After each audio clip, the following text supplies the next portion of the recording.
हम 1947 भी देखे हुए हैं और 1942 भी देखे हुए हैं। कांग्रेसी लोगों का दावा जब देखिएगा तो यही है कि हम ही स्वतंत्रता प्राप्त किए हैं, इसमें और लोगों का योगदान है। इसको मैं पूर्ण रूप से मैं अमान्य करता हूँ।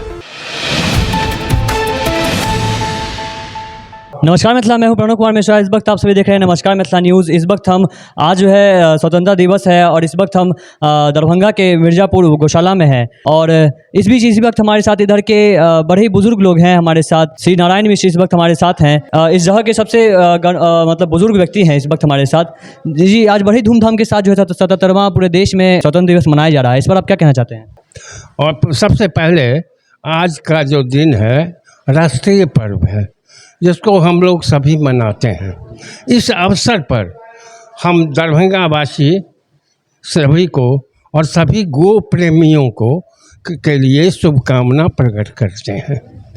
अब आप आइए कि जहां आप खड़े हैं यह गौशाला प्रांगण है।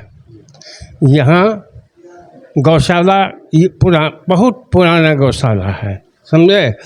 1881 में इसकी स्थापना हुई थी लेकिन वर्तमान जो आप भवन इत्यादि देख रहे हैं वो 34 के भूकंप के बाद का बना हुआ है, लेकिन फिर भी पुराना है। गौशाला का बहुत बड़ा दिन भी हम देखे हुए हैं, समझे ना।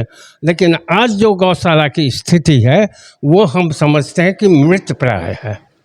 इसका कारण एक ही है कि यहाँ के गो प्रेमी खास करके व्यापारी वर्ग के लोगों का ध्यान गौशाला की ओर से हट गया है और प्रशासन भी इस गौशाला को पूर्ण रूप से नहीं देख रहा है।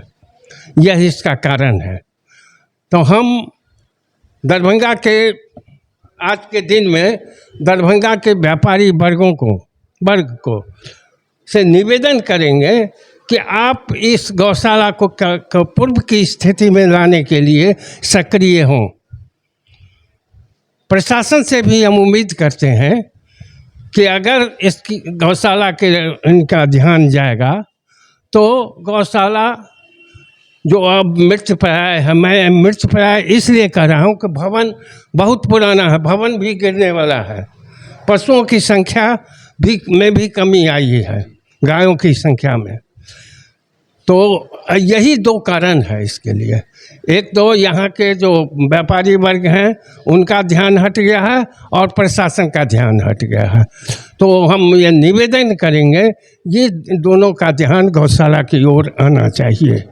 जी, आज से जो है करीब जो है मतलब 77 साल पहले जो है कई लोगों ने बलिदान देकर जो है आज़ादी दी थी। हम लोग अगर अंग्रेज़ की बात करें, जो हम लोगों के ऊपर अत्याचार हुआ है अंग्रेज़ के द्वारा, वो हम लोग जब सोचते हैं तो हम लोग के आंखों में आंसू आ जाता है।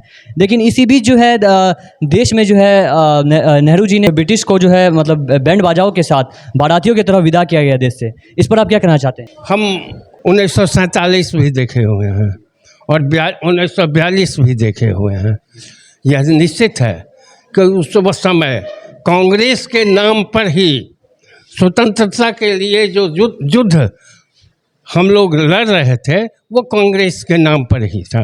लेकिन मैं इसको नहीं मानता हूँ कि इसके लिए केवल कांग्रेस के ही लोग इसमें थे। इससे बहुत तरह के लोग थे जो कि और निकल गए, समझ गए, अन्य पार्टी में। तो मैं इस बात को नहीं मानता हूँ। स्वतंत्रता प्राप्त करने के बाद एक ही परिवार 50 वर्ष तक गद्दी पर बैठे रहे और वो एक ही परिवार था। और संजोग से दो बार मौका मिला भारतीय जनता पार्टी को, एक अटल जी के टाइम में और दूसरा नरेंद्र मोदी के टाइम में। कांग्रेसी लोगों का दावा जब देखिएगा तो यही है कि हम ही स्वतंत्रता प्राप्त किए हैं, इसमें और लोगों का योगदान है। इसको मैं पूर्ण रूप से मैं अमान्य करता हूँ। है।